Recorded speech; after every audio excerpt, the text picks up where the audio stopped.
All right, a little bit late to the party, but we're going to be going over the men's T20 World Cup 2021 groups and also the qualifying stages as well. So, talking about not just the group stages, but also the qualifying stages, what I think and my reaction to it, and also how they might potentially end up, although we will get into that in more depth. Obviously, as the competition gets nearer even.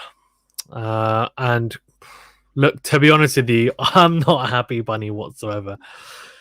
Before we get into that, though, please remember to smash the like button if you haven't already. I really do appreciate it to this video, and also subscribe to the channel if you haven't already. It really does help the channel to grow. We hit our first goal of 1k subscribers. We're looking to hit 2k, so please do continue to support the channel, and of course share the videos and click the notification bell as well to get alerts to all the new videos. Okay, so as you can tell on the screen, we've got the groups up and also we've got the qualifiers. I'm going to go through the qualifying stages first. So Sri Lanka, Netherlands, Ireland, and Namibia. And then Group B is Bangladesh, Papua New Guinea, Scotland, and Oman. For anyone that is interested, I've interviewed two guys actually who will be playing in this World Cup most likely. For Scotland, Mark Watt, who's a left arm spinner. Go and check out the interview if you're interested. And also for West Indies, Hayden Walsh Jr., who just wreaked havoc really against Australia recently, winning that series 4-1. West Indies at home, and he just bowled phenomenally well, the leg spinner. And look, he said in that interview that he really wanted to be not just part of the World Cup squad, but an integral part of that squad. And it looks like that could very well be the case. Okay, let's get into then the qualifying stages. I mean, look, you look at that and you think Ireland and Sri Lanka are going to be the favourites, most likely. You'd be very surprised if Sri Lanka don't make it out of that group. I think Netherlands are a pretty good side. Namibia are okay, but look, I'd go with Sri Lanka. Ireland, they're pretty confidently, but you never know. T20s. Group B, obviously Scotland, Bangladesh, Papua New Guinea, and Oman. So Bangladesh and Scotland for me, although Papua New Guinea and Oman as well, they're decent size, but Bangladesh definitely. Scotland, I know Mark Watt said that they're really looking to push and make that kind of make the cut for the main group. So we'll see. Okay, and then into the main group. So let's just fill it in as if Sri Lanka, Ireland, Scotland, and Bangladesh win. Okay.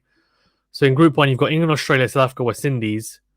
Let's say winner of Group A, let's say that's Sri Lanka. And runner-up in Group B is Scotland. So we're looking at England, Australia, South Africa, West Indies, Sri Lanka, and Scotland. That's what I'm thinking most likely. Then Group 2, India, Pakistan, New Zealand, Afghanistan. Winner of Group B, Bangladesh for me. And runner-up will probably be Ireland. So we're looking at India, Pakistan, New Zealand, Afghanistan. Winner of Group B, as I said, Bangladesh and also Ireland. So I'm going to be completely honest with you. Group 2 is a joke. And I know I might come across biased because I'm a Pakistan fan, but I thought this would be the first ICC tournament where they didn't just say, okay, you know what, we're going to make a group with India and Pakistan in it because we get the most viewership from it. Now, I guess you might turn around and say, well, okay, that's easy for you to say at the moment because Pakistan are not as good as India. But in the past, you know, Pakistan have had a better team than India. Yes, that's very true. But what you also have to remember is that Pakistan have never won a World Cup game in ODIs or T20s against India. Ever. Ever. The Champions Trophy win isn't a World Cup. It's a Champions Trophy. And we won that. But even then, that was surprising. So, look, it's really disappointing. And the reason why I say it's disappointing is because you've got 8 teams: England, Australia, South Africa, West Indies, India, Pakistan, New Zealand, Afghanistan. It just should be random. It should be random. Why is it not random? Or if you want to do it by some type of seedings like they do in tennis, then do that. But don't just, or like in football, they have a similar thing. But they've literally just said, we're going to put India and Pakistan together because we feel like it. Because what they'll do is they'll put that on as a spectacle as one of the first games. And what will happen is the viewership is incredible for India and Pakistan because of the rivalry. And look, I'm not going to say that I don't think it's an incredible rivalry. It is. But why does that have to be in the group stages? And why does it have to be? Most likely, it'll probably be the first game as well that they play. India versus Pakistan will be one of the first matches of the tournament because it's a curtain raiser, and they love putting them on first. And I'm just like, come on, guys, come on. Like, do we have to keep on doing this? Can we not just have a fair draw? Like, it's just. And on top of that, just to make it even worse, we've got New Zealand, who, in my opinion, are probably the second strongest side in this pool of teams. If I'm being honest with you, I genuinely think that New Zealand are going to be my pick for the World Cup. You might say that's a bit left field, and yeah, they play a lot of games at home, yeah, but they've got really, really good talented side. Trust me. Um, I don't know. Like New Zealand, I can't see Pakistan winning a game against New Zealand. Afghanistan, the spin attack in the UAE is going to be a nightmare. Rashid Khan, Mujibur Rahman, they've got Qais Ahmed, they've got Mohammed Nabi, they've got like so Noor Ahmed as well. That youngster, he might even be in the squad. Hazratullah at the top. They've got Gurbaz as well, Rahmatullah Gurbaz. I mean, like these guys are no mugs. Afghanistan are a top side now in T20s. Anyway, and Bangladesh, like they're a good side. So I just feel like we're going to get the worst of it. And then Ireland as well, who've lost to in tournaments before. So I just think Pakistan could potentially lose every single game, to be honest with you. In Group 2, though, I think, look, I mean, realistically, you would look at those top four sides, right, and say, okay, look, who's going to make it out of there? It's just a nightmare. It's an absolute nightmare. But I'm not going to go about that too much because I just think I'm just going to moan about it. But it's just, why can we not just have a fair draw system? I'm pretty sure they said they were going to do it for this tournament, but now they've just said we're not going to do it. It's like, what do you mean you're not going to do it? You just can't be bothered to do it, or because it's just convenient to have Pakistan and India in the same tournament. I'm just like, come on, guys, come on. And realistically, let's be honest. I mean, it's a Super 12, so it's going to be the top two from each group. India, New Zealand. For me, they're the two favourites. So India, New Zealand. Group 1. I don't know. I mean, that's going to be a tough one because England, Australia, South Africa, West Indies. I'd actually go England, West Indies. I think Australia are not particularly strong in the T20 format, and South Africa are a decent side, and they may be able to do it, but citing choking in ICC tournaments, I wouldn't be surprised. And then who else? Then they'll probably have Sri Lanka in there, who may be able to do some damage, or the spinners in the UAE. And Group B, runners up, probably Scotland. So, look, I mean, Sri Lanka even, they're going to have to be really on point. And the problem I think with this format, if I'm being honest with you, is that teams like Pakistan, teams like Afghanistan, teams like Sri Lanka as well, to be fair, I'm not putting them in the same bracket in terms of ability wise, but a lot of these guys, they thrive on the kind of shorter group stages and then knockout tournaments, because in the one-off matches they are able to beat teams. Simple. But as soon as you have a Super 12 where you're playing each other, and you're playing a lot more games in the group stages, it's more about consistency, and it's more like a league format rather than rather than a knockout format, if that makes sense. Until the semi-finals, so that does probably play into the hand of the more consistent sides. Like, just to be honest with you. So in saying that, yeah, I think I'm looking at England, West Indies, and I'm looking at India, New Zealand. We'll see how it goes, but I just have a feeling that the West Indies are going to be very, very good. Do not sleep on them. Do not sleep on them at all. Anything else I want to discuss about this? I mean, this is going to be a pretty short video because it's really just me ranting, isn't it? But look, I mean, I'll very, very briefly go over some of the teams. So England, obviously, we've seen them against Pakistan recently. They're in the middle of a T20 series. England just have amazing strength and depth in the white ball stuff, and especially T20s now as well. Livingston looks like he's batting really well. He's another player that might look to fit in there. And he's also had experience in the UAE playing in the PSL. Also has played in the IPL, if I'm not mistaken. Also, they've had Joss Butler, who's played in the UAE in the IPL. So a lot of these players, not just him, but Morgan, Stokes, Archer. They've got Wood. Spinners wise, they've got Rashid. Moeen Ali bowled well the other day. They've got Parkinson. They've just got a plethora of talent. That Sakir Mahmood as well looks really, and he bowled fantastically well in last year's PSL and this year's PSL. The last year was in the UAE. This year, obviously, was in Pakistan. The first half of it, anyway, but he didn't play the second half. West Indies, I mean, all those guys would have played in the UAE multiple times, and again, they've just got a really, really strong side. Australia, I have my doubts about Australia. I just feel like they don't have the strength and depth. They've got a lot of top players generally, like your Steve Smiths, your Labuschagnes, but they're not really T20 players. They don't really do it in T20s. I don't even know if Steve Smith's going to play in the T20 World Cup because he said that his main focus is the Ashes, so he may just forego the T20 World Cup. Mitch Marsh has come into form fine, but they just seem to have a little bit of a weak underbelly, weak middle order, kind of similar to Pakistan, if I'm being honest with you. But at the top, they're fantastic with Warner and Finch, of course. And then bowling wise, they've got Stark, who will always be dangerous. Hazelwood looks very good. Pat Cummins, obviously a good bowler. So bowling wise, they're okay. The only issue is spinners, but Zampa should be pretty effective in the UAE. He's a good white ball bowler, but I just think in batting, they're lacking a little bit. South Africa, Shamsi, they'll expect a lot from him. They've got Lind as well and some others in there in terms of spinners. Obviously, they've got Maharaj as well, but I don't know if he'll play the T20 stuff. Batting wise, De Kock, Bavuma, Duplessis, Van der Dussen. Obviously, no AB de Villiers, he's not coming back. But they've got some players in there, and then obviously West Indies and Pollard, Russell. Everyone is just absolutely quality, genuinely just incredible stuff in the West Indies side.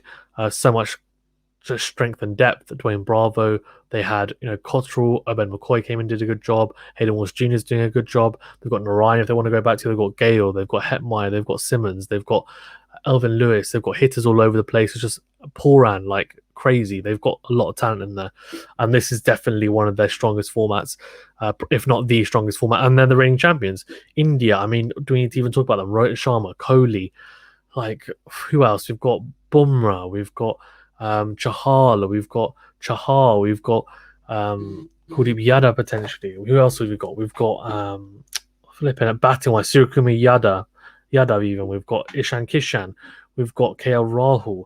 Like unbelievable. Like these guys have ridiculous strength and depth as well. India, they've got Rishabh Pant, they've got Hardik Pandya, Krunal Pandya. Like they've got such a ridiculous array of talent to choose from. Bhuvneshwar Kumar, they've got Muhammad Shami, they've got I can just keep on going on and on. Shardul Thakur, Washington Sundar, it's just ridiculous.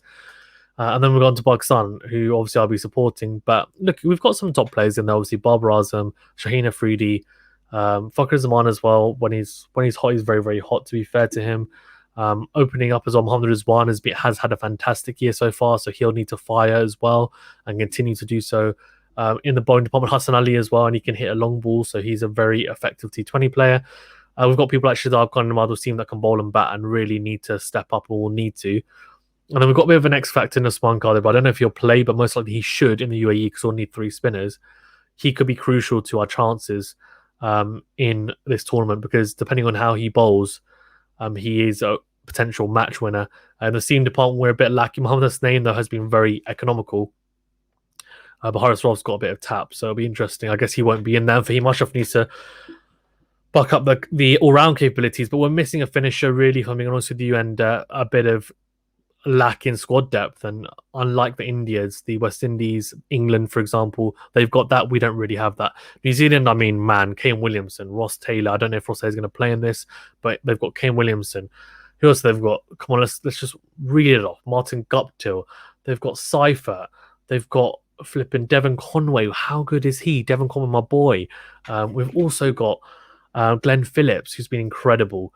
He's been so good. Mark Chapman as well can slot in there. They've got Jacob Duffy. They've got Tim Southey. They've got Trent Bolt. Carl Jameson, who's just been incredible in his the start of his test format. And he's getting better and better in T20s as well. All-rounder, right? Bowling all-rounder, I guess you could say at the moment. But he can hit a long ball as well. Mitch Santner. Ish Sodhi. Man. Ajaz Patel. These guys are just quality. They genuinely have a breadth of talent that is just... I was about to say it's incomparable, but it's not, because it's comparable. This is why I think these 4 teams are going to go through, because of the squad depth. England, West Indies, India, New Zealand. If they have any injuries, if people are lacking form, they just have people slot right in. They just slot right in. Kugelheim, Jacob Duffy, all these people, they're just incredible. Genuinely, like absolutely incredible. And then also in the middle order, like they've got hitters there. They've got Jimmy Neesham. They've got Colin de Grandome. It's just flipping heck, like unbelievable. So they can just pick and choose whoever they want, and they'll slot in. They'll do a job. Tom Latham, ridiculous. I can keep on going on and on. But yeah, they've got an unbelievable pool of talent, and to be fair, props to them. They've got a smaller population than London, a smaller population than all of these countries, if I'm not mistaken, the kind of major countries anyway, and by quite a bit. And they are a superpower at the moment in cricket, genuinely. Finalists in the two World Cups, the ODI World Cups, and also obviously winning the World Test Championship. And now I'm telling you, do not sleep on New Zealand. They're not a dark horse. They're one of the contenders for me. Afghanistan, I touched upon, obviously, Rashid Khan. The spin department is sorted. Rashid Khan, Mujibur Rahman. They've got Noor Ahmed if they want to take him. They've got Case Ahmed if they want to take him. They've got Mohammad Nabi. Batting-wise, maybe slightly light, but they've got hitters. Rahmatullah Gurbaz, Zazai, right? I mean, he's so good in the PSL, Zazai. They've also got Askar Afghan. They've got loads of players in there who are talented and they can hit a long ball. And the T20 format is just teed up for them. And then the others who I think will qualify in terms of Ireland, Sri Lanka, Scotland, and Bangladesh. I mean, Sri Lanka spin department should be okay, but batting is just really lacking. And I'm not sure. They keep on changing up who's in the T20 format and setup, but Shanaka will be really key for Sri Lanka, and also Hasaranga. Like, my boy Hasaranga is unbelievable, but can they do it on their own? Probably not. So they're going to have some help from Guinea Talaka, Kusa Pereira if he plays, Angelo Matthews. I don't know if he's going to be going, but they need people to stand up and they need to really have a blinder, a group of those players. Ireland, I mean, the fielding will be great. They've got one player that I'm interested in seeing how he does as Camphor, all-rounder, a really good player. Simi Singh obviously scored 100 the other day in the ODIs, but would he play in the T20s? I don't know. But they've got some talented players in there. Paul Sterling will be huge for them at the top. Let's see how he does. Bangladesh as well, like Shakib Al Hassan is just going to be an absolutely key player for them. But they've also got Mehdi Hassan, who's a great bowler. They've also got the Fizz, Mustafiz Rahim. Mustafiz. I forgot his Rahman even. And then they've also got Mushfiqur Rahim, even, the keeper. God, I got them mixed up. So they've got the Fizz, and they've also got obviously Mushfiqur Rahim. And they've got Timmy Iqbal, who's quality. Lytton Das as well, who's been really, really good. So, and is a very talented player. They've got Mahmudullah, who I think has retired, if I'm not mistaken. So that's a big miss because he's a good player. Let's see. Scotland, as I said, got Mark Watt, and they've got a couple of other good players in there, so keep an eye out for them as well. Okay, thank you very much, guys, for tuning in. Please remember to smash the like button if you haven't already for this video, and if you want to get more content like this or be alerted to more content like this, then please do get the notification bell as well to get alerted to all the new content. And to support the channel, please do subscribe. It's free, doesn't cost you anything. It's just a big red button at the bottom of this video. Please do subscribe. It does help this channel to grow, and also to make sure that we can get the best content out there possible for you guys. Keep on improving. We are doing our best, and we're growing as well as a channel. We're getting more people onboarding for different sports. For those of you who are interested and have checked out, you'll know that we've obviously been doing tennis content, and we'll also be we've been a little bit lacking on the boxing content, but we will be restarting and kind of restarting that in full flow once again, so with a fight this weekend. So do keep on out for that, and of course the live streams for tennis and cricket as always. Thanks very much, guys. Have a nice day, and have a fantastic week, and I'll see you soon. Thank you.